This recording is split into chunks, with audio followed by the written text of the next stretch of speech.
My daughter-in-law stole $5 million of my late son's inheritance and shouted in my face, "I wish you good begging, you old fool."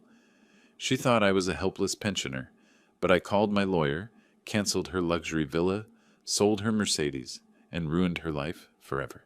And when she called me 210 times, crying and begging for mercy, justice was just beginning. Before we continue, please subscribe to the channel and write in the comments what time it is where you are now. The door opened before I could knock. Jessica stood there, hair perfectly styled, wearing a designer dress that cost more than my monthly pension. Behind her, I heard the buzz of power tools and men's voices calling measurements. The scent of fresh paint hit me like a wave. "Harold!" Her smile didn't reach her eyes. "This isn't a good time." I held up the envelope. "I brought something to help with expenses." That morning, I'd sat at my kitchen table on SW 12th Street and written out a check for $50,000, nearly a third of my liquid savings. Brandon would have wanted me to take care of Jessica during this difficult transition. I'd imagined her struggling with funeral costs, mortgage payments, the endless bills that death leaves behind. The drive through Little Havana toward Coral Gables had taken 25 minutes, time I spent rehearsing words of comfort that now felt useless against her impatient stance. "Jessica, I know this has been impossibly hard. I wanted to help with expenses." "That's not necessary, Harold. I'm managing fine." "Please, Brandon was my son. Let me do this for him." She paused, something calculating crossing her features. "Fine. Come in for a minute, but I really am busy." When she reluctantly stepped aside, my eyes caught on everything at once. The kitchen had been gutted. New stainless steel appliances still had protective film on them, the kind of sub-zero refrigerator I'd seen in magazines at the doctor's office. Two workers in paint-splattered overalls were laying intricate tile in what used to be a simple hallway. Through the living room doorway, I spotted furniture tags from Restoration Hardware hanging off an oversized leather sofa. "You're doing some updates?" "Just things Brandon and I had planned. Might as well keep busy, right? Keeps my mind off everything." "This must be expensive timing." Her tone sharpened like a blade. "I can afford it, Harold. Brandon provided well." I made mental notes of everything. The model numbers on appliances, the contractor's company name visible on a work order taped to the wall, the way Jessica's hands trembled slightly when I handed her the check, despite her cold demeanor. Old habits from 40 years navigating ships. Observe conditions, note anomalies, adjust course accordingly. Jessica took the check from my hand, glanced at the amount, and folded it once before slipping it into her pocket. No ceremony. No gratitude beyond words. "Thanks, Harold. That's helpful." No hug, no tears. Just a quick nod like I'd delivered a pizza. She checked her phone, tapped something, then looked past me toward the door. "I'm actually in the middle of contractor meetings, so 50,000. It should cover funeral costs and give you breathing room for a few months." She barely looked at the check in her pocket. "Right, thanks." "You don't need to thank me. Family takes care of family." "Of course." She positioned herself between me and the living room the entire time, angling her body like a barrier. When I tried to step further inside to see the work being done, she moved with me, maintaining that human wall. Her eyes kept darting to her phone, to the workers, to the door, anywhere but my face. "The kitchen looks expensive," I said, trying to keep my voice neutral. Jessica's laugh came out too sharp. "Wrong. Brandon always wanted me to have nice things. He'd have wanted this. Past tense already. Like he'd been dead for years instead of weeks." She touched the new countertop, marble, probably Italian, like she was claiming territory. I stood there, surrounded by the smell of new money being spent, and my mind went back 20 years. Brandon at 18. Acceptance letter to University of Miami in his shaking hands. Me writing tuition checks semester after semester because his mother couldn't help. Brandon at 28, desperate for his first house. Me co-signing the loan and covering the down payment when the bank wanted more proof of income. Brandon calling every Sunday. "Dad, you want to come watch Nicole? Jessica has errands."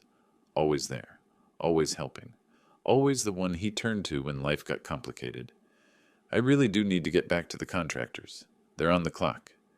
"I understand. Maybe I could come by this weekend. See Nicole?" "Nicole's busy. School, activities. I'll let you know." The wall between us felt physical now, solid as the new marble. You'll call if you need anything? Sure, I'll call. She was already opening the door, one hand on the frame like she might close it whether I'd fully exited or not. I didn't argue, didn't question, didn't push. I'd learned patience on the ocean. Sometimes you wait for the storm to show its true direction before you change course. Brandon loved you very much. She paused, something flickering in her eyes that might have been genuine emotion. I know he did. He'd want you taken care of. And I am. Thanks for stopping by, Harold. I walked back to my old Toyota Camry parked between a BMW and a Lexus on her street. The workers' truck had Elite Renovations Miami painted on the side. I'd seen their ads, knew they weren't cheap. Inside my car, I sat for a full minute, engine off, staring at that house. Brandon had been gone exactly 32 days. Jessica was remodeling like she'd won the lottery. Something fundamental was wrong with this picture, but I couldn't see the whole frame yet. I pulled out my phone and typed notes into the memo app. Sub-Zero fridge, 12,000 minimum. Restoration hardware sofa, 8,000 plus. Italian tile, $50 per square foot installed. Elite Renovations, high-end contractor, probably $100,000 project minimum. My $50,000 suddenly felt like a drop in an ocean I didn't understand yet. The engine turned over and I eased into traffic, watching Jessica's house recede in my rearview mirror. She stood in the doorway, phone already pressed to her ear, talking to someone with animated gestures. Then she went inside and the door closed with a finality that felt like a verdict. The envelope from Wells Fargo sat on my kitchen table like a coiled snake. Official, heavy stock paper. The kind of correspondence that changes everything. I'd been home from Jessica's house for 3 days, that uneasy feeling still churning in my gut when this arrived. I opened it with my coffee going cold beside me. Account number ending in 4792 has been closed, effective immediately. All assets have been transferred per beneficiary, designation, and last, will and testament. For questions regarding estate distribution, please contact our Estate Services Division. My hands started shaking. That was Brandon's account. Our joint account. I dialed the estate services number with fingers that wouldn't stay steady. The representative, a woman named Patricia with a practiced sympathy voice, explained everything in careful banker language. Mr. Morrison, according to the last will and testament of Brandon Christopher Morrison, executed January 12th of this year and notarized by Linda Vasquez. All assets transferred to his spouse, Jessica Ann Morrison. The total estate value processed was $5.2 million. $5 million. My son had been worth $5 million, and I hadn't known the number until he was gone. There must be a mistake. We had a different will. 4 years ago, Brandon set up a 60-40 split. I was supposed to receive 40%. I understand, sir, but the most recent will supersedes any previous documents. The January will is properly executed and notarized. All legal requirements have been met. 4 years ago, Brandon and I had sat in a Starbucks on Brickell Avenue, discussing mortality like it was abstract. He'd just bought life insurance, $2.8 million policy because Jessica wanted security. Dad, obviously everything goes to Jess first, but I'm setting it up 60-40. She gets the majority, you get 40%.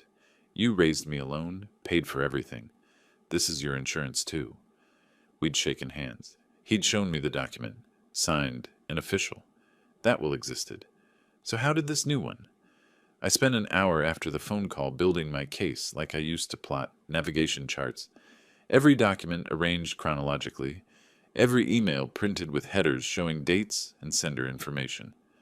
I even called Brandon's old insurance agent, confirmed the policy existed, and that Jessica was indeed the primary beneficiary, but that didn't explain the will change. The agent hadn't heard about a new will.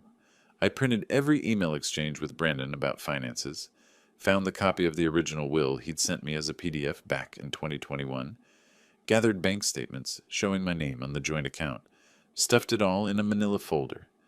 The drive to Coral Gables that afternoon felt different than 3 days ago. No mercy mission this time. My jaw was set, my knuckles white on the steering wheel. The neighborhoods got progressively wealthier as I drove, modest homes giving way to mansions, my anger building with each mile. Her driveway stopped me cold. The Mercedes-Benz S-Class sat there gleaming in the Miami sun, dealer plates still on it, that new car perfection that costs over $100,000. As I pulled up behind it, Jessica emerged from the car, Neiman Marcus bags in both hands, hair freshly styled in that expensive way that whispers a salon, not home job. She saw me and her face did something complicated. Surprise, then annoyance, then a hardness I'd never seen before. She walked toward me like she owned the world, which in a way she now did. Those shopping bags probably contained $5,000 of clothes and accessories. She didn't hurry, didn't look concerned. Why would she? She had all the money and apparently thought I was powerless. Jessica, I received a letter from Wells Fargo. They closed Brandon's account. That's correct. Estate settlement. Standard procedure. They said you're the sole beneficiary. $5 million. Her pause lasted just a beat too long. Also correct. Brandon left everything to me. That's not what the will said 4 years ago. We discussed it. I was supposed to get 40%. People change their minds, Harold. Brandon made a new will in January. January? He never told me. We talked every week. Why would he tell you? It was his decision, his money. Inside her renovated home, surrounded by the money she'd somehow acquired, I spread the papers across her kitchen island systematically. Original will, 60-40, split. Bank statements. My name as joint account holder. The letter, assets transferred entirely to her. Explain this, I said, keeping my voice level. She glanced down, shrugged. Brandon made a new will, his choice. My name on it now. His money, I'm his father. I raised him alone from age 6. I paid for his education, his first home. She cut me off like I was a stranger bothering her. And he appreciated it, but he didn't owe you anything for being his parent. That was your job. When I pressed about the January date, about why Brandon never mentioned it, Jessica actually stepped closer to me, using her height and proximity like a weapon. You think you can challenge me? You think your questions matter? The bank has all the legal documents. You have nothing. She pointed to her door. Time for you to leave. I'm going to call my lawyer. Something isn't right here. Her laugh was glass-breaking. Your lawyer? You mean the guy you can afford on a captain's pension? I have resources. You have nothing, Harold. Brandon told me about your finances. Living in that tiny house in Little Havana, driving a 15-year-old car. You're barely scraping by. That's not... Her voice rose, unleashing something cruel I'd never witnessed before. I wish you happy begging, you old fool. Go ahead, call a lawyer. You can't even afford a good one. The mask came completely off, and underneath was someone I'd never met, someone who saw me as an obstacle, not family. You can't just steal from me. Steal? I stole nothing. My name is on the will. My name is on the bank accounts now. My name is on the title of this house. Everything is legal. Brandon wouldn't have done this. Brandon did do this. Because he loved me? Because I was with him for 12 years, not you. You were just the old man who showed up for holidays. That's not true. She moved toward me, hands gesturing dismissal. Get out of my house. I stood my ground. This isn't over. Oh, it's over. You lost. Old men always lose. You think your captain's pension will help you fight me in court? By the time you save up for an attorney, the statute of limitations will have passed. As she physically guided me toward the door, her hand on my shoulder like I was a child being dismissed, I looked around one more time. New artwork on walls. Designer furniture. Through the window, a pool cleaning service van parked outside. Every detail locked into my memory. At the door, I kept my voice calm. You made a mistake, Jessica. The only mistake was letting you in. Don't come back. The door slammed behind me, hard enough to rattle the frame. I walked to my Toyota, climbed inside, sat there for a moment while rage and calculation fought for control. Then something shifted. The grief-stricken father evaporated, replaced by something older, colder, something that had commanded ships through storms and knew how to wait, how to plan, how to strike when the moment was exactly right. Jessica thought she'd dismissed a powerless old man. She thought I'd crawl away defeated. She had no idea what she'd just awakened. I started the engine, pulled away from her mansion, and caught my reflection in the rearview mirror. A small smile crossed my face, the kind I used to wear when I'd spotted a navigation error that everyone else had missed. She'd underestimated the old sea wolf. That was her first and fatal mistake. I didn't sleep that night. Couldn't. Jessica's words kept replaying like a broken record. You old fool! You can't afford a lawyer. You have nothing. By sunrise, I was sitting at my kitchen table with coffee and a phone number I hadn't called in 2 years. Raymond Foster. We'd sailed together in the 70s, young men navigating the Caribbean on cargo ships, before he traded the ocean for law school. Now he was one of Miami's top estate attorneys. If anyone could help me, it was Raymond.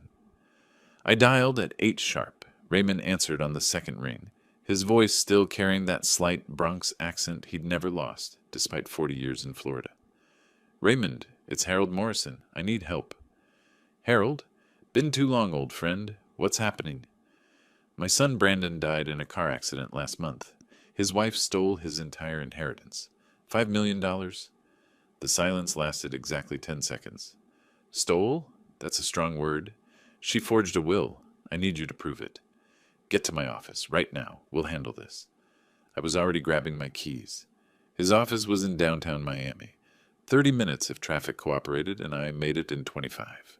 The elevator opened on the 12th floor to glass doors etched with Foster & Associates Law Firm in elegant lettering. Raymond met me in reception himself, 72 years old now, gray-haired but sharp-eyed, wearing a suit that cost more than my monthly pension. He led me to a conference room with floor-to-ceiling windows overlooking Biscayne Bay. I spread both wills across the mahogany table, the original from 2021 that Brandon had sent me, and the bank's copy of the alleged new will. Walk me through the timeline. When did Brandon create the original will? 4 years ago, 2021. We discussed it at length, 60% to Jessica, 40% to me. And this new will claims he changed it to 100% for her? Supposedly in January. But Brandon never mentioned it. We talked every week. Raymond pulled reading glasses from his pocket and examined both documents with the intensity of a surgeon. His finger stopped on a name. Linda Vasquez, Notary Public. He pulled his laptop closer, typed rapidly into what looked like a Florida state database. His eyebrows went up. Harold, this woman lost her notary license on December 18th, 2024. Revoked permanently for falsifying documents on 2 separate real estate transactions. He turned the screen toward me. Official state record. Revocation date clear as day. The will in front of us is dated January 12th, 2025, nearly a month after she lost the right to notarize anything. How is this possible? How did the bank accept an invalid will? Banks verify notary signatures, but they don't always check active license status in real time. They assume good faith. Jessica exploited that gap. So we can prove this is fraudulent? Raymond leaned back, fingers steepled like he was addressing a jury. Absolutely. Florida probate fraud statutes are explicit. Forging a will is a third-degree felony, punishable by up to 5 years in prison and $10,000 fine. This isn't a civil dispute about who gets what. This is criminal fraud. Your daughter-in-law didn't just take money that wasn't hers. She committed a crime. He paused, studying me. And if we can prove she knew the notary was invalid, which I suspect we can, the penalties get much worse. Sitting there in that expensive office, looking at proof that my son's last wishes had been violated, something broke loose in my chest. The tears came before I could stop them. Memories hit like waves. Brandon at 6, after his mother left, asking if I still loved him. Brandon at 16 on a fishing boat in the Keys, telling me about his first crush. Brandon at 33, a year before he died, hugging me at Nicole's birthday party and whispering, "Dad, you're the best person I know. I want to be like you." Raymond quietly pushed a box of tissues across the table. I took 2, wiped my face, and straightened my shoulders. "Enough," I said, more to myself than to him. "Brandon deserves justice, not my tears. What do we do next? We need to prove intent. That means tracking where the money went, who Jessica associates with, whether there are co-conspirators. How do we do that?" Raymond made a call without asking my permission first. That's how good old friends operate. "Warren Ray Foster, I need financial surveillance on a probate fraud case. Subject is female, 38, Coral Gables resident. Recently came into $5 million. I need spending patterns, associates, anything that shows intent or conspiracy. He listened, nodded. Client's budget is flexible. This is personal. When he hung up, he looked at me. Warren Cruz, best private investigator in Miami. His rate is $250 per hour. He's expensive because he's worth it. He'll start today. I can afford it. I'm taking this case pro bono on the legal side. Old friends don't charge old friends. You just cover the PI costs. I drove back to Little Havana with my mind spinning through possibilities. Albert Hayes lived 3 houses down from me. A widower like me spent most mornings on his porch with the newspaper and Cuban coffee. I'd known him 15 years, but only as a friendly neighbor who sometimes borrowed my hedge trimmer. Today I needed to know him better. I walked down the sidewalk and up his steps. He looked up from the Miami Herald, surprised. Harold? You look like you've been through it. Coffee? We sat on his porch while I explained everything. Brandon's death, the inheritance, Jessica's fraud. Albert listened without interrupting, but his expression changed when I mentioned the $5 million. You're telling me she received $5 million in estate assets? According to the bank, yes. Life insurance, savings, investments. And she's already spent how much? Hundreds of thousands, maybe $1 million. Renovations, car, furniture, shopping. Albert set down his coffee cup carefully. Harold, I worked for the IRS for 30 years. Estate tax is 40% on anything over the federal exemption. If she received $5 million, she owes $2 million in taxes. Filing deadline was probably 9 months after death. Did she file? I had no idea. Albert smiled grimly. I'm betting she didn't. Want me to check? You can do that. I still have access to certain databases. Professional courtesy for retired agents. Give me a few days. Harold, she's committing tax fraud on top of will fraud. Federal estate tax is 40%. She owes $2 million to the IRS, and I guarantee she hasn't filed. She probably doesn't even know she's supposed to. What happens when the IRS finds out? His grin turned predatory. They'll eat her alive. Liens, penalties, criminal referral if it's bad enough. The IRS doesn't forgive, and they never forget. I sat there on Albert's porch, watching the street, feeling something I hadn't felt since Jessica's door slammed in my face. Not alone. Raymond on the legal front, Warren on surveillance, Albert on taxes. The team was assembling. Jessica thought she'd dismissed a powerless old man. She had no idea what was coming. 2 weeks of waiting felt like 2 years. I kept myself busy, walked the neighborhood more than usual, reorganized my garage twice, cooked elaborate meals I barely tasted. Raymond checked in every few days. Warren's working. Be patient. Albert pulled tax records and muttered about missing forms. Then, on a Thursday afternoon, my phone rang. Warren Cruz. Mr. Morrison, I have results. You're going to want to see these in person. I drove to his office in Coconut Grove within the hour. Warren Cruz operated out of a small office above a coffee shop, the kind of place you'd walk past without noticing. Inside, the space was organized chaos. Filing cabinets, computer monitors, camera equipment on every surface. Warren himself was 50-something, compact and precise, with the watchful eyes of someone who'd spent a career observing people who didn't want to be observed. He spread photographs across his desk like a poker player revealing a winning hand. Mr. Morrison, thank you for coming. I have comprehensive results from 2 weeks of surveillance. You said I'd want to see this in person. That sounds ominous. Ominous for your daughter-in-law. Helpful for you. She's been remarkably careless. Show me everything. Let's start with the spending. Then we'll get to the really interesting parts. Warren had receipts, credit card statements, surveillance photos with timestamps. Jessica at Bal Harbor shops on 3 separate occasions in 1 week, emerging with shopping bags from Gucci, Prada, Chanel. Total damage, $47,000. Dinner at Zuma with a male companion. Not dinner for 2, but dinner for 6. Premium sake, Wagyu beef, the works. $23,000 for 1 meal. She's burning through money like it's paper, Warren said flatly. At this rate, the $5 million will be gone in 2 years. The male companion appeared in multiple photos. Warren tapped one image, Jessica and a tall, well-dressed man outside a restaurant, his hand on her lower back. Another photo, the 2 of them kissing in the parking lot of Matheson Hammock Park. Who is this man in all these photos with Jessica? Derek Campbell, age 40, realtor, Fisher Island Realty, specializes in luxury properties. They're clearly involved, romantically. Yes, and it predates your son's death. I found social media evidence of them together 8 months ago. They were careful, but not careful enough. The words hit like a physical blow. She was cheating on Brandon while he was alive? I believe so. And Derek was a witness on the fraudulent will. This isn't coincidence. Warren pulled another document, this one showing the deed to Jessica's renovated house, not in her name. An LLC, Sunset Paradise Holdings. Why create an LLC? Why not just buy the house in her name? 2 reasons. First, it obscures the money trail, makes it harder to prove the funds came from the estate.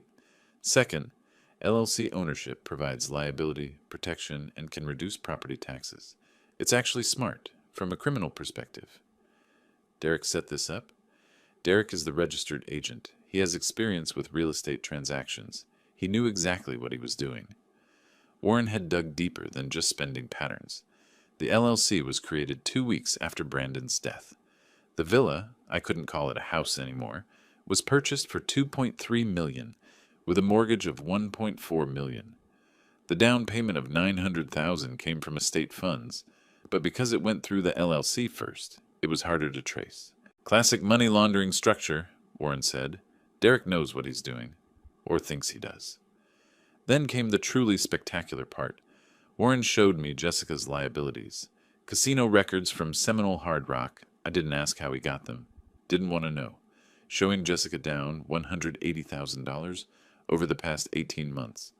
Credit card statements totaling $95,000 in debt across 3 major cards, all maxed out, all past due.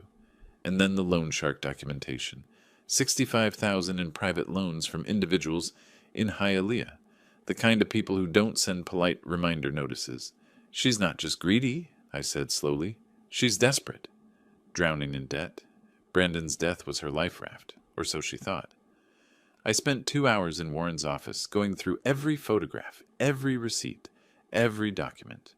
Warren had organized everything chronologically, showing Jessica's spending acceleration. She'd been relatively modest in the first week after Brandon's death, then exploded into luxury purchases by week 2. The timeline told a story of someone who thought they'd gotten away with something. That evening I met with Raymond and Albert at Raymond's office.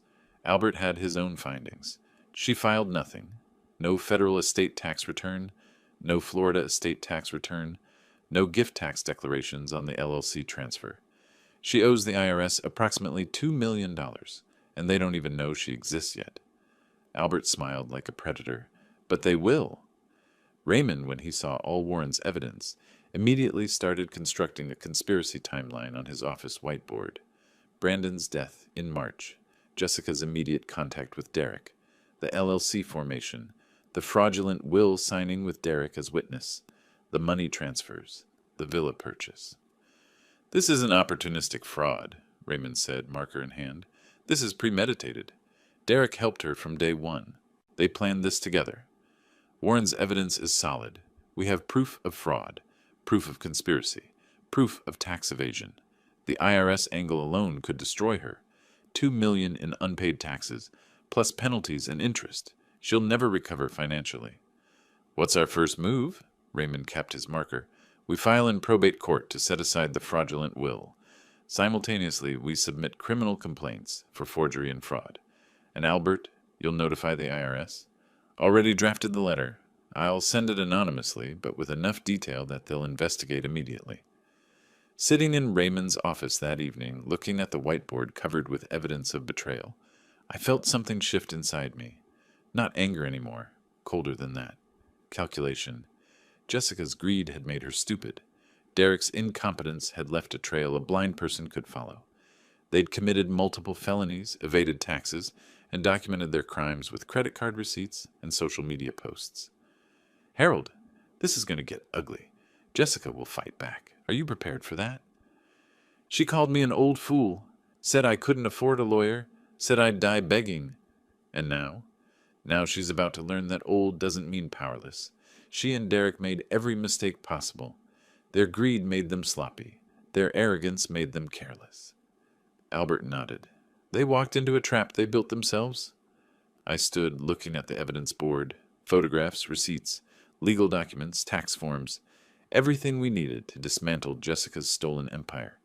Time to strike the first blow, I said quietly, and it will be devastating.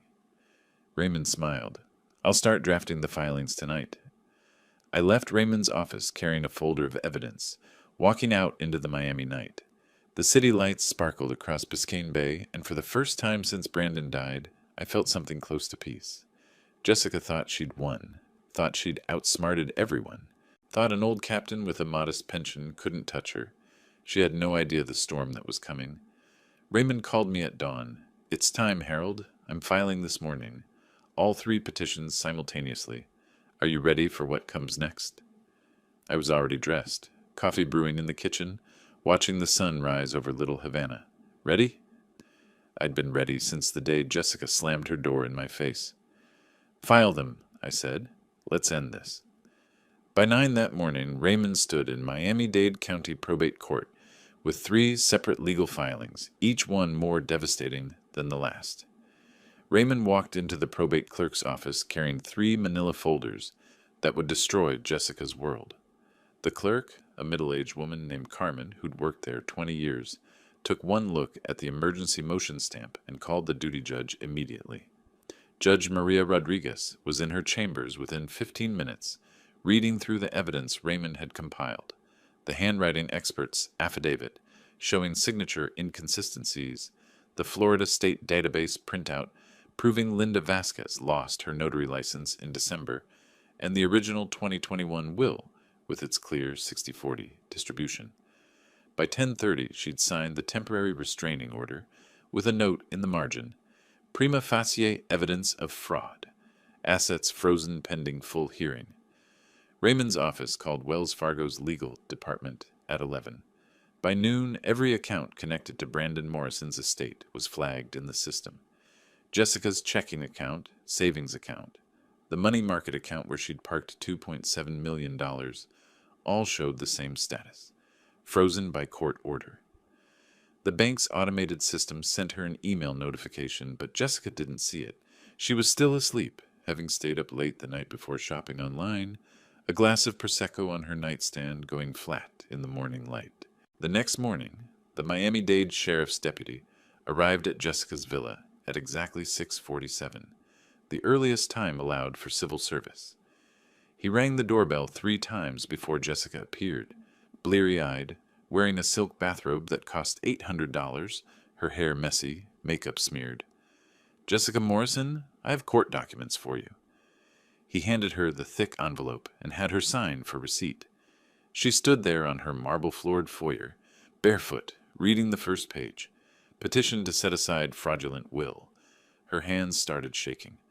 By the 3rd page, criminal complaint for forgery, she was sitting on the floor, papers scattered around her, her breath coming in short gasps. Her first call was to Derek. They know. Harold's lawyer filed against me. They're calling it fraud. Your name is in here as a witness. Derek's voice on the other end was panicked, higher pitched than usual. What? How did they... Does it mention the LLC? Does it mention me specifically? He wasn't asking how to help her. He was asking how much trouble he was in. Her 2nd through 16th calls were to Harold. Everyone went straight to voicemail. She left messages that progressed from confused to angry to desperate. Harold, what is this? Harold, you can't do this. Harold, please, we need to talk. I listened to each one later, sitting in my kitchen with Albert, both of us with coffee, playing them on speakerphone. Albert shook his head. She really thought she'd gotten away with it. I'd prepared for Jessica's calls by putting my phone on Do Not Disturb, with exceptions only for Raymond, Albert, and Warren. Every call from Jessica went to voicemail automatically. I didn't block her. That would have looked defensive. I just didn't answer. Let her hear her own voice getting more desperate with each message. Let her feel what it's like to be ignored, dismissed, treated as irrelevant. I saw her car pull up through my front window, the Mercedes, still gleaming, still expensive, but now with a desperation to her parking, crooked against the curb. She ran up my walkway and pounded on the door with both fists. Harold, open up! We need to talk. You can't do this. I waited a full minute, taking a slow sip of my coffee, then walked to the door and opened it calmly. She looked terrible. still in the bathrobe, flip-flops on her feet, papers clutched in one hand. "Jessica," I said evenly, "you seem surprised." Her face went from red to white in seconds. "How did you... Who helped you? You can't afford..." I smiled. Just smiled. 40 years I captained ships through hurricanes, Jessica. I've seen storms that would have sunk your little scheme in seconds. You underestimated me. That was your mistake. You don't understand. I have debts. I need this money. You stole from my dead son. You disrespected his memory. You called me a beggar. I didn't mean... Yes, you did. And now you'll learn what it means to cross someone who actually has power. What are you going to do? My smile widened slightly. I already did it. Check your bank accounts. I closed the door before she could respond, locked it, and walked back to my coffee. Through the window, I watched her stand on my porch, trembling, before finally stumbling back to her car. Raymond hadn't just filed the petitions. He'd orchestrated them for maximum impact. The criminal complaint went to the state attorney's office simultaneously with the probate filings. He'd also sent courtesy copies to the IRS and Florida Department of Revenue, flagging Jessica's tax issues. By lunch, 5 different government entities knew about Jessica Morrison and her alleged fraud. Raymond had a contact at the Miami Herald, a legal affairs reporter named Sandra, who covered probate and estate cases. He'd given her a tip 3 days earlier. Big estate fraud case coming, $5 million, Coral Gables widow. Sandra had prepared the story in advance, just waiting for the filing. The article appeared online that same afternoon, in print the next morning. Small article, page B7, but damaging. Local woman accused of forging will, stealing 5 Mounts estate. Jessica's full name, her neighborhood, the basics of the allegation, enough that her neighbors would see it. By evening, Jessica had discovered her bank accounts were frozen when her credit card was declined at a gas station. She'd tried calling Wells Fargo, spent 40 minutes on hold, only to be told accounts under court-ordered freeze, no transactions permitted. She'd tried withdrawing cash from an ATM, declined. She'd logged into her online banking, read alerts across every account. She called Derek again, hysterical now, and he told her he couldn't be seen with her, couldn't help, had to protect himself. She was alone, broke and terrified, all in the span of 12 hours. The next morning I sat on my porch with Cuban coffee, reading the Herald article while the neighborhood woke up. Albert joined me with his own cup. "That was just the first day," I said quietly, folding the newspaper. The next 3 weeks would be her financial execution. Albert nodded slowly. "The ship is taking on water. Now we watch it sink." 3 weeks after Raymond filed, I sat in the Miami-Dade County Courthouse for the preliminary hearing. Jessica sat 4 rows ahead of me with her attorney, a young guy in an ill-fitting suit who looked like he'd just passed the bar. Raymond had warned me. She hired Marcus Webb, charges $150 per hour. He's adequate for simple cases. This isn't simple. The judge entered, we rose, and Jessica's financial world ended in 12 minutes. Judge Rodriguez didn't waste time. "Ms. Morrison, you will return $2 million to Mr. Harold Morrison within 60 days, per the terms of the legitimate 2021 will. Failure to comply will result in additional penalties." Jessica's lawyer stood. "Your Honor, my client doesn't have that amount readily available. Then she'll make it available. Sell assets. Liquidate holdings. This court has found the will was fraudulent. We plan to appeal. Appeal all you want. The order stands. $2 million. 60 days. Next case." I watched Jessica's shoulders slump, watched her wipe her eyes with a tissue that was already damp. She'd been crying before we even entered the courtroom. She wore clothes I'd seen before. She was re-wearing outfits. Couldn't afford new ones. Her hair was pulled back in a simple ponytail instead of the salon styling I'd seen 2 months ago. She'd lost weight, and not in a healthy way. Her face was drawn, eyes hollow. This wasn't just financial pressure. This was complete life collapse. After the hearing, Jessica's lawyer laid out the brutal reality in the courthouse hallway. I heard about it later through Warren's continued surveillance. Bank accounts, $427,000 remaining from the original $5 million. Real estate, the Coral Gables villa worth $2.3 million, but with a $1.4 million mortgage that Derek had somehow secured without proper income verification. Wells Fargo was now demanding documentation, threatening foreclosure. Car, Mercedes S-Class on lease, $2,100 per month, already 2 months behind. Mercedes-Benz Financial Services sending final notices. Furniture and renovations, $340,000 spent, 90% financed through credit cards that were now maxed out and past due. She had maybe $500,000 in liquid and semi-liquid assets. She owed $2 million to me, plus whatever interest the court tacked on. The math didn't work. 2 days after the court hearing, Jessica received a thick envelope from the Department of Treasury, Internal Revenue Service, Office of Tax Enforcement. The letter was cordial in that terrifying way only the IRS can manage. Our records indicate no estate tax return was filed for the estate of Brandon Christopher Morrison. Federal estate tax owed $2,087,450. Penalties for late filing, $156,558. Interest accrued, $34,528. Total amount due, $2,275,596. Please remit payment within 30 days or contact our office to establish a payment plan. Albert had been right. They'd eaten her alive, and they were just getting started. Next would come the Florida Department of Revenue with their own bill. Derek, to his minimal credit, tried to help Jessica sell the villa quickly. He listed it at $2.5 million, hoping to net enough after the mortgage to give Jessica some breathing room. Within a week, he had 2 serious buyers. Then Raymond filed a mechanic's lien against the property for the $2 million Jessica owed me, plus attorney fees and court costs. Suddenly, selling became impossible.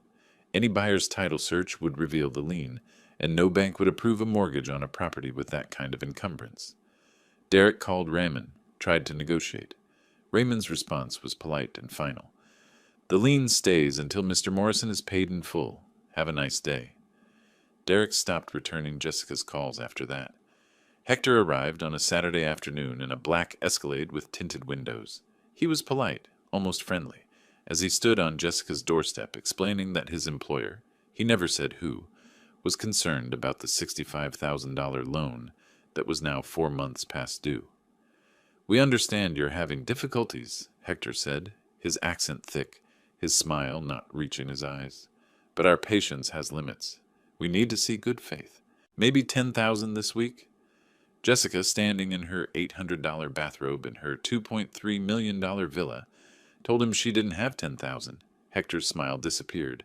"Then we have a problem, Miss Jessica. A serious problem. I'll be back next Saturday. Have something for me?"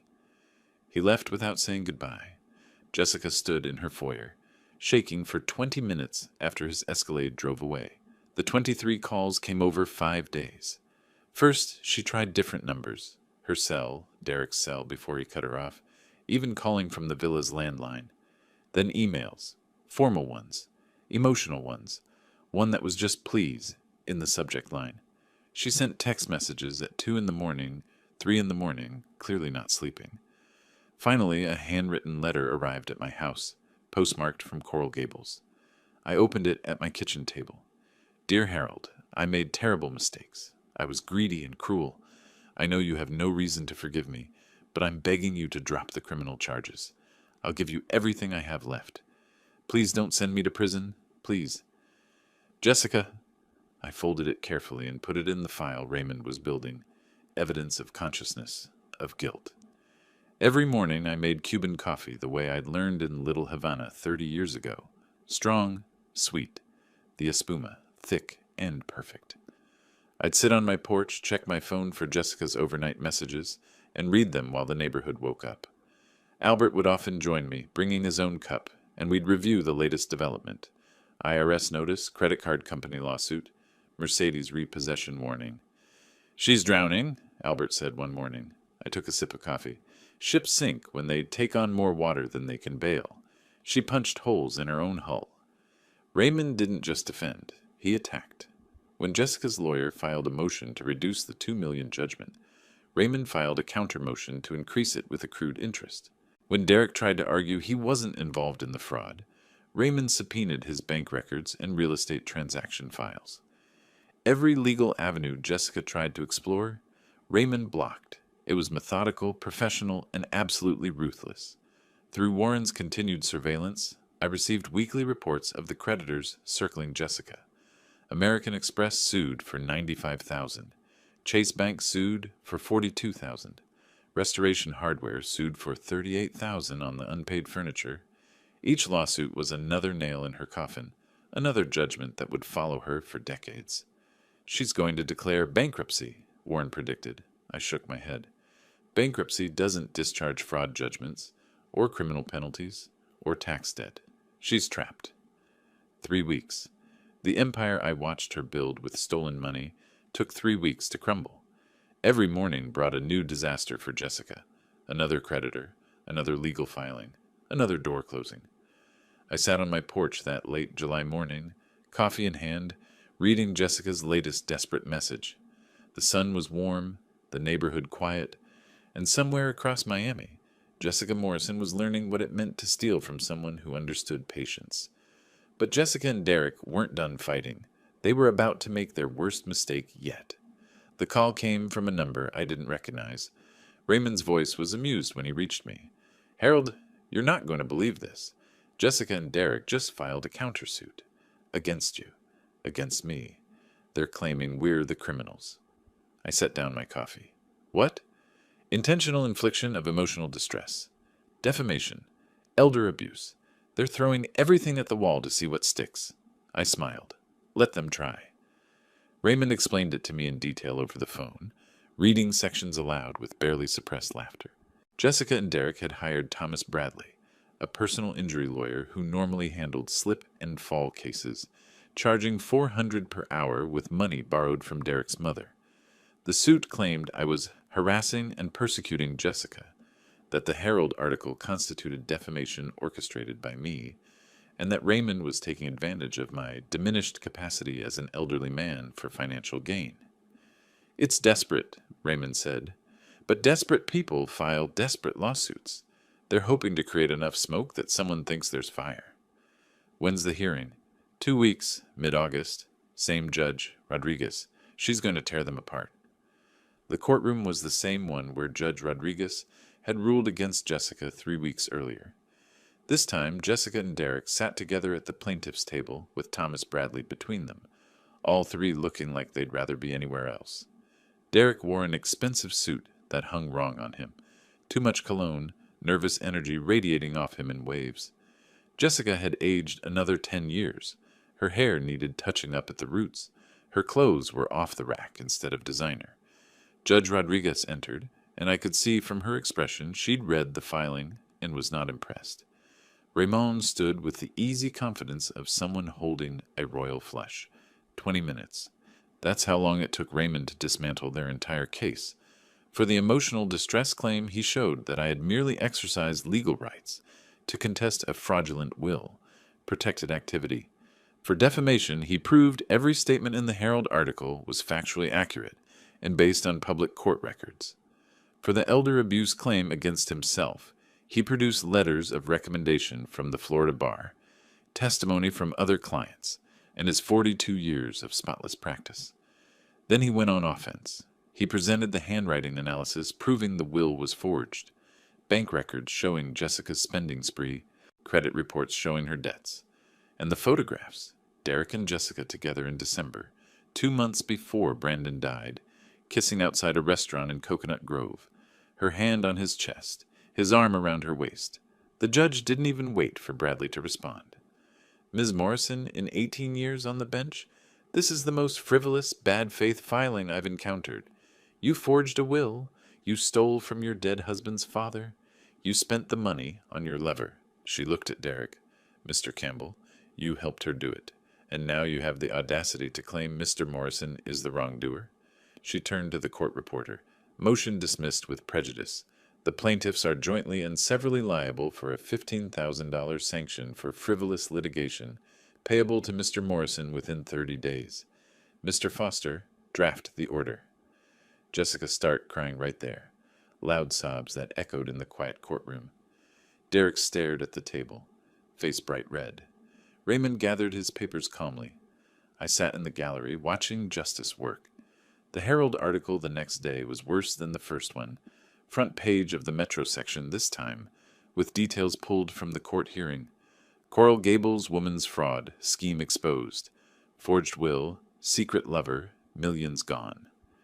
It named Derek explicitly, described his role as witness on the fraudulent will, mentioned his relationship with Jessica while Brandon was alive.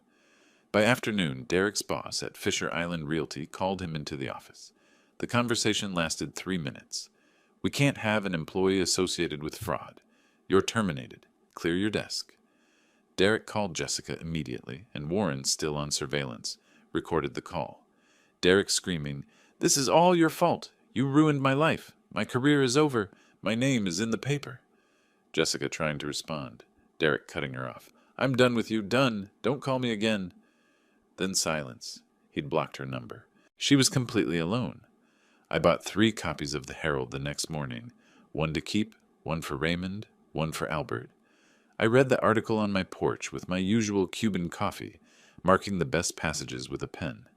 The photo they'd used was from Jessica's social media, her in designer clothes, smiling at some charity gala from a year ago, the image of wealthy society woman. The contrast with the fraud allegations made it more damning. Raymond had organized everything in labeled folders during the hearing, each claim getting its own binder. When Judge Rodriguez asked him to respond to the suit, he methodically worked through each accusation with supporting documents projected on the courtroom screen. The forged notary seal, enlarged so everyone could see the signature of Linda Vasquez. The database screenshot showing her license revoked December 2024. The photographs of Derek and Jessica from December, time-stamped and geotagged. The credit card statements showing purchases at jewelry stores, expensive restaurants, boutique hotels. Every piece of evidence was devastating. Jessica's lawyer tried to object twice. Both times the judge waved him off. When Judge Rodriguez announced the dismissal and $15,000 sanction, Jessica's carefully maintained composure shattered. She put her head in her hands and sobbed, not quiet tears but full-body crying that made her shoulders shake. Derek looked straight ahead, jaw clenched, refusing to acknowledge her. Their lawyer, Thomas Bradley, packed his briefcase quickly, clearly wanting to escape. I sat perfectly still, my face neutral, but inside I felt that cold satisfaction of watching checkmate play out. I texted the article link to Raymond the next morning. "Well done." His response came immediately. "She did this to herself. We just documented it." Albert joined me on my porch that afternoon, reading his own copy of the paper. "Justice has long arms," he said quietly. I took a sip of coffee, watching the neighborhood settle into evening. "But it always reaches its target?" Jessica's world ended one piece at a time. First piece, the Mercedes. I wasn't there when it happened, but Warren was. He called me that August morning, trying not to laugh. "Harold, you need to hear this. Mercedes-Benz Financial Services just showed up at Jessica's villa with a tow truck. She's outside in her pajamas, screaming at them. Neighbors are watching. Someone's filming on their phone." I pictured it, the expensive car being hooked up, dragged away, Jessica powerless to stop it. "Good," I said. "Let it all fall." Warren sent me photos throughout the morning. Jessica's Mercedes on a flatbed tow truck, Jessica herself in pink pajama pants and an old t-shirt, barefoot on her driveway, arguing with 2 men in Mercedes-Benz Financial Services uniforms. Behind her, I could see faces in windows, neighbors watching. One photo showed a woman across the street, openly filming with her phone. Jessica's face was red, her hair uncombed, one hand pointing at the men, the other clutching papers that were probably the final repossession notice. The men were professional, calm, unmoved by her protests. Within 20 minutes, the car was gone, leaving an oil stain on her driveway where it used to sit. The house suddenly looked emptier, like it had lost a tooth. 5 days later, the Wells Fargo envelope arrived. Notice of default. Warren got a photo of Jessica opening it on her front porch, her face draining of color as she read. The villa had a mortgage of $1.4 million. She owed me $2 million plus the $15,000 court sanction. The IRS wanted $2.1 million in taxes. Even if she sold the villa for its full $2.3 million value, unlikely in a foreclosure situation, the math was simple and brutal. She'd still be over $1 million in debt. Wells Fargo gave her 90 days to vacate or cure the default. She had $400,000 in liquid assets. It wasn't close to enough. The federal tax lien arrived via certified mail, requiring signature. The IRS didn't mess around. Every asset connected to Jessica Morrison was now encumbered. The villa, obviously, but also the furniture, the jewelry, the artwork, even her clothes, if they were expensive enough.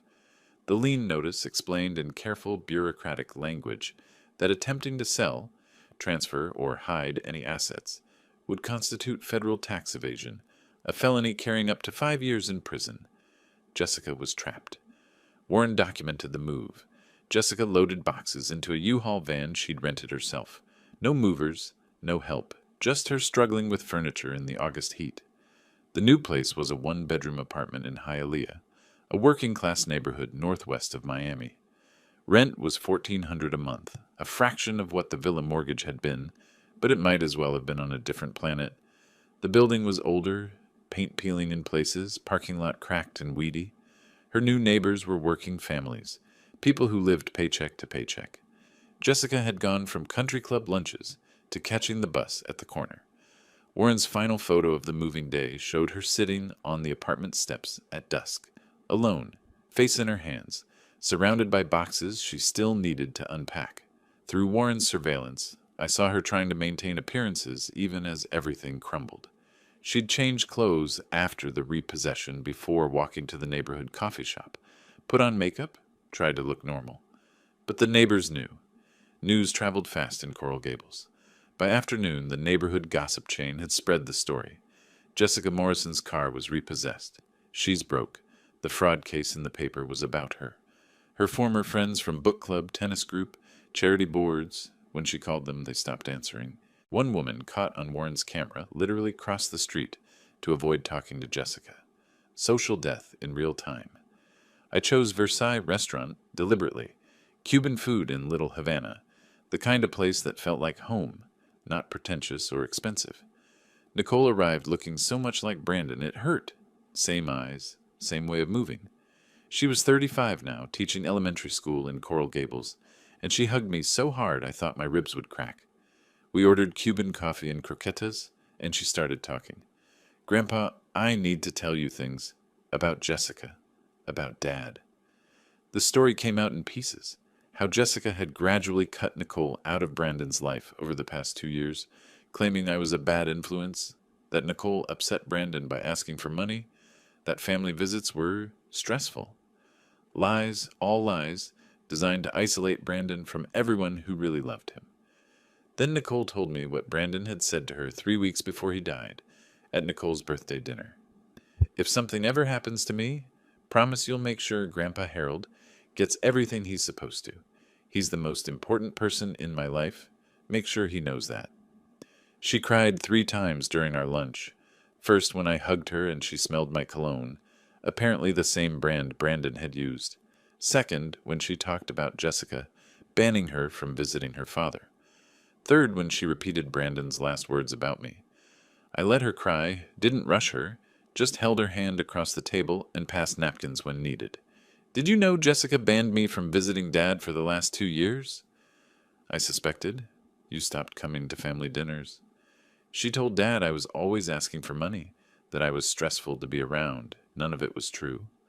She was isolating him, cutting him off from everyone who might question her. And now she's lost everything. The house, the car, Derek. I saw the Herald articles. Justice isn't always gentle, Cario, but it's necessary. Hearing Nicole confirm what I'd suspected, that Brandon still loved me, still valued me, even at the end, settled something in my chest that had been tight since his death. Jessica had tried to paint me as irrelevant, as a burden Brandon tolerated, out of obligation, but Brandon had told Nicole the truth. I was important. I mattered. The fight I was waging wasn't just about money or justice. It was about honoring what Brandon wanted, what he'd planned for, what he'd have demanded if he'd lived to see Jessica's betrayal. I wasn't being cruel. I was being his voice. We hugged goodbye outside Versailles in the late afternoon sun, and she promised to visit again soon. Driving home, I thought about Brandon's words to Nicole, about Jessica's complete collapse, about justice taking its slow, methodical course. I thought the worst was over. I was wrong. Jessica was about to learn the final truth. My phone started ringing on the first day of September. Jessica's number. I let it go to voicemail. It rang again 10 minutes later. Voicemail. Again at noon. Again at 2. Again at 5. By bedtime, she'd called 14 times. Raymond called me that evening. Harold, I'm tracking her attempts to contact you. Document everything. It shows consciousness of guilt. How many today? I asked. 14? And she's just getting started. He was right. By the end of the week, the count would reach 210. 210 calls. Raymond counted them all, kept a spreadsheet with timestamps. Day 1, 14 calls. Day 2, 23. By day 5, Jessica was calling every 20 minutes from the moment she woke until midnight. I listened to some of the voicemails. They started coherent, progressed to desperate, ended with pure anguish. Harold, please answer. I need to talk to you. Harold, I know I was terrible. I'm so sorry. Harold, I'm begging you. Please call me back. Harold, I don't know what to do. I'm losing everything. Please. The last voicemail on day 6 was 3 minutes of crying so hard she could barely form words. I sat at my kitchen table, playing it on speaker while drinking coffee, feeling nothing but cold certainty that this was exactly what justice looked like. She arrived on a Sunday afternoon in early September, took the bus from Hialeah to Little Havana, a journey that probably took an hour with transfers. I watched from my window as she walked up my street, looking diminished somehow, like she'd physically shrunk. She wore clothes I'd never seen before, old jeans, a faded t-shirt, sneakers with worn soles, no makeup, hair pulled back messily. When she reached my door, she knocked, then knocked harder, then pounded with both fists. Harold, please, I know you're home. I need to talk to you. She kept it up for 10 minutes, 20, an hour. Albert came out of his house, gave me a questioning look through my window. I shook my head, let her knock. After 2 hours, Mrs. Garcia from next door called out, Miss, he's not answering. Maybe come back another time. Jessica slid down to sit on my porch steps, head in her hands. That's when I decided to open the door. I looked down at her. She scrambled to her feet. Mascara tracks down her face, even though she wasn't wearing makeup. Old tears, I realized, from earlier crying that she'd never washed off. Harold, she whispered. Please. I stepped aside. Come in. She followed me to my small kitchen, stood awkwardly until I pointed to a chair. I poured her a glass of water from my Brita pitcher, set it in front of her. She drank it in 3 desperate gulps, hands shaking so much the glass rattled against the table. I sat across from her, perfectly calm, and asked the question I'd been saving. Jessica, do you know why Brandon left me 40% in his will? She stammered through some inadequate answers. I don't know. Because you're his father. He felt obligated. Before I stood and walked to my bedroom closet. From the back shelf, behind old sweaters and boxes of photographs, I pulled out a folder I'd kept there for years. Bank statements from Cayman Islands Bank. I returned to the kitchen, opened the folder, and slid the most recent statement across the table. Jessica looked down. Her eyes went wide. Account balance, $3,247,382. 40 years as a merchant marine captain, I said quietly. Starting salary was $60,000 a year. By the time I retired, I was making $240,000 annually. I invested carefully, lived modestly, never touched the principal. I let that sink in. You called me a beggar, said I couldn't afford a lawyer, said I was just a poor old fool. I smiled without warmth. You were wrong about everything. Jessica was sobbing again, great heaving sobs that shook her whole body. I didn't know. I thought, I'm so sorry. I let her cry for a minute before speaking again. Here's what you need to understand, Jessica. I didn't fight you for money. I could have lived comfortably without a single dollar from Brandon's estate. I fought you for something more important, Brandon's honor, his memory, his explicit wishes that you violated. I leaned forward. You stole from my dead son. You forged his will. You disrespected everything he built and everything he valued. And you did it because you thought I was weak and poor and powerless. I stood up. You were wrong, and now you know the truth. I had the power to destroy you all along. I just chose to do it legally. She looked up at me, face destroyed by tears. Can you ever forgive me? I considered the question honestly. Maybe someday. Years from now, but not today. Today you need to live with what you did. I walked to the door, opened it. She stood slowly, moving like someone twice her age, and walked past me without another word. I watched her walk down my street toward the bus stop, shoulders hunched, alone. 3 weeks later, we'd face each other one last time in court. The courtroom felt different on the last week of September. Lighter somehow. Maybe it was the morning sun streaming through the high windows, or maybe it was knowing that after 6 months of legal warfare, this was finally the end. Judge Rodriguez entered at 9 sharp, her black robe swishing, her expression businesslike. Jessica stood at the defendant's table with her overwhelmed attorney, looking small and defeated. I stood with Raymond and Nicole, feeling something close to peace. "Let's finish this," the judge said, opening her file. The judge didn't waste words. After reviewing all evidence, testimony, and legal precedents, this court makes the following determinations. First, Harold Morrison is entitled to $2 million from the estate of Brandon Morrison, representing his 40% share under the legitimate will of 2021. I nodded once, slowly. Second, Jessica Morrison shall pay an additional $500,000 in damages for fraud, emotional distress, and legal fees incurred by Mr. Morrison. Jessica swayed slightly, gripping the table for support. Third, Ms. Morrison is hereby sentenced to 5 years probation for the crime of forgery in the 3rd degree, a lenient sentence given her status as a first-time offender and her cooperation with these proceedings. Her lawyer stood silent, having nothing left to argue. Fourth, the Internal Revenue Service is granted priority claim to $2.1 million from the liquidation of Ms. Morrison's remaining assets, including the Coral Gables property, currently in foreclosure. Before the judge could bang her gavel, Jessica's shaking voice interrupted. "Your Honor, may I speak?" Judge Rodriguez looked surprised, but nodded. Jessica turned to face me directly, tears already streaming. "Harold, Your Honor, everyone here, I want to publicly apologize. I was greedy. I was cruel. I destroyed the memory of a wonderful man, Brandon. He deserved better than me, and Harold deserved better than what I did to him." Her voice cracked. "I don't deserve forgiveness. I know that. But I need you to know that I understand now what I took wasn't just money. It was honor. It was love. It was family." She looked at me. "You showed me that justice exists, that actions have consequences. I'm sorry. I'm so sorry." The courtroom was silent. Everyone watched me. I stood slowly, feeling Raymond's hand briefly on my shoulder in support. I walked toward Jessica, but stopped several feet away, close enough to speak clearly, far enough to maintain boundary. "Jessica," I said quietly, "I accept your apology. I believe you mean it." I paused. "But forgiveness isn't something I can give you today. Maybe in years to come. Right now, what you need to do is live with the consequences of your choices. Learn from them. Become someone Brandon would have been proud to know." I took a breath. "You dishonored his memory. That's what I can't forgive yet. But I hope someday you'll honor it by being better."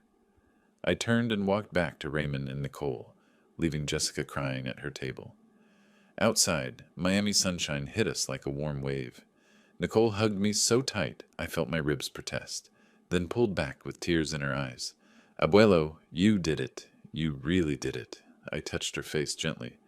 "Your father did it, Cario. He wrote that will.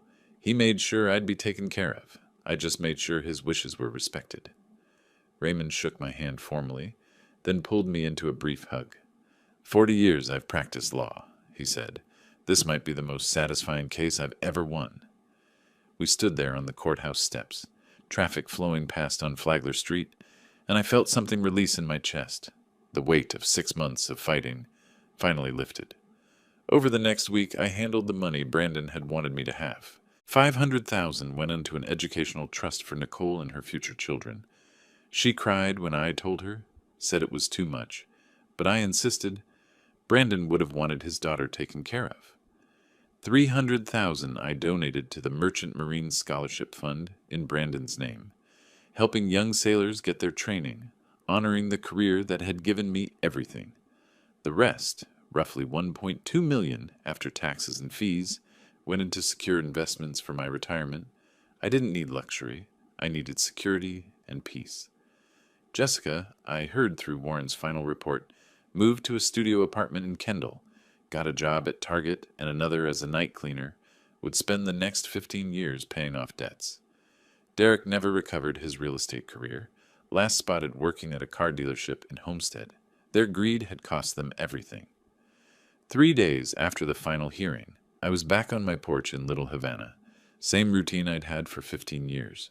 Wake at 6, make Cuban coffee, read the newspaper, water the small garden, walk to the corner store for fresh bread. Nothing had changed in my daily life, except that now I had money in the bank I'd never need to touch, security for the rest of my days, and proof that I'd honored my son's wishes. That evening, my phone rang. Albert. Harold, you feel like a beer? And I'm grilling chicken. I laughed. Cerveza sounds perfect, amigo. Same friends, same neighborhood, same life, just with justice finally served. I sat on my porch as the sun set over Miami, painting the sky in oranges and pinks. The coffee was strong, the evening was warm, and somewhere in the distance I could hear the sound of children playing in a neighbor's yard. Brandon would have wanted this. Not revenge, not cruelty, but justice. His wishes honored, his memory protected, his daughter secure. I'd been a captain for 40 years, learned to navigate storms and calm seas alike. This had been a storm, fierce and personal, but I'd weathered it the same way I'd weathered everything, with patience, strategy, and the certainty that experience beats arrogance every time. The old sea wolf had prevailed, not through force, but through law, not through rage, but through resolve. And now, finally, I could rest. If you liked this story, please like this video, subscribe to the channel, and share your impressions of this story in the comments. To listen to the next story, click on the box on the left. Thank you for watching.